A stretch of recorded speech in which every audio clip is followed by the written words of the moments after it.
The short answer is that integrative medicine is the intelligent combination of conventional and alternative medicine, but it's much more than that. It's a system that focuses on the innate healing potential of the human organism, that looks at all aspects of lifestyle, that looks at whole persons, meaning body, mind, spirit, as well as physical body, places emphasis on the practitioner-patient relationship, and makes use of all available therapies that are proved of value in the treatment of disease.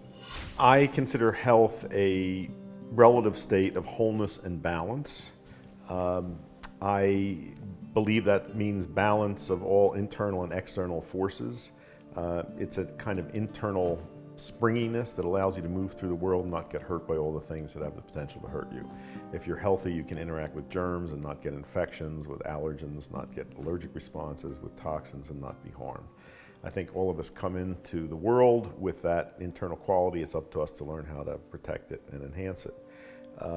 In my experience, people often use fear as a motivator to make positive lifestyle changes. You know, if you have a serious health wake-up call or faced with some, major medical or surgical intervention, often that is what catalyzes the change. But I don't think that's the best kind of motivation to depend on, because if fear subsides, so does motivation. I'm an educator, and I have great faith in education. I believe that if you present people with information in ways that they can understand and connect with their own experience, they will follow through and run with that. And I think that applies in areas of nutrition, physical activity, all of it. I'd say learn and follow the principles of good nutrition, get regular physical activity,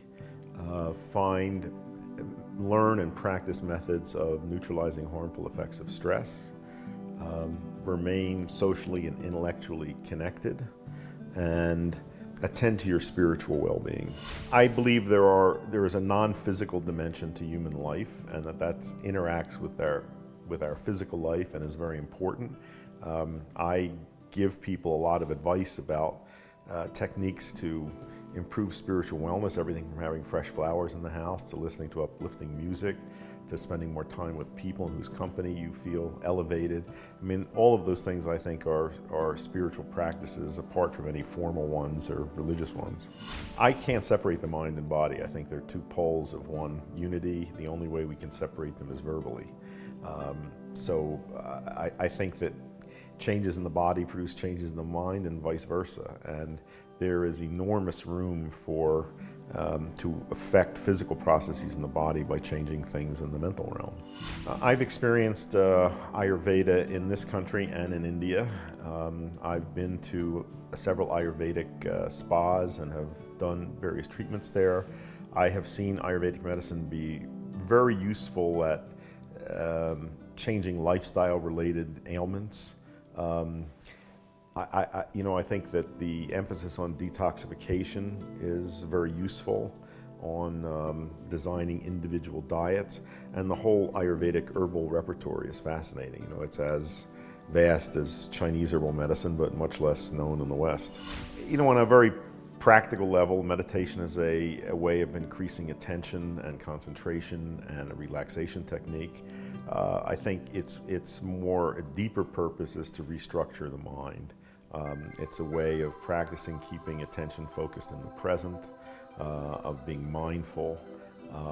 I think the long-term spiritual rewards of it can be very great, but it is a practice. It's something that has to be done over time, and it's not something that produces immediate effects. First of all, I think depression is a normal part of the variation of human mood states. I don't think we're supposed to be happy all the time. I think there can also be value in depression, that it has a strong inward focus, and the ruminative tendency can favor problem solving. Clearly, we are in an epidemic of depression in the Western world today. I think that has many roots. Essentially, I think we are living lives that our genes did not prepare us for. And obviously, if depression becomes severe enough to interfere with functioning, then it requires intervention. So I would begin with the fact that some depression is normal. It's important to differentiate that kind of depression from severe depression requiring treatment. But even when treatment is required, I think there are many possible interventions, physically, mentally, and spiritually, not necessarily relying on antidepressant medication. I think in a nutshell, we have made the unhealthiest food cheapest and most available, and people eat what's cheap and what's available. So it's a big problem, and certainly education is part of the solution, but that has to be done in a context where people have access to affordable food that is good food. I will talk about the nature of healing and the role of medicine in fostering healing, the influence of the mind on the healing process.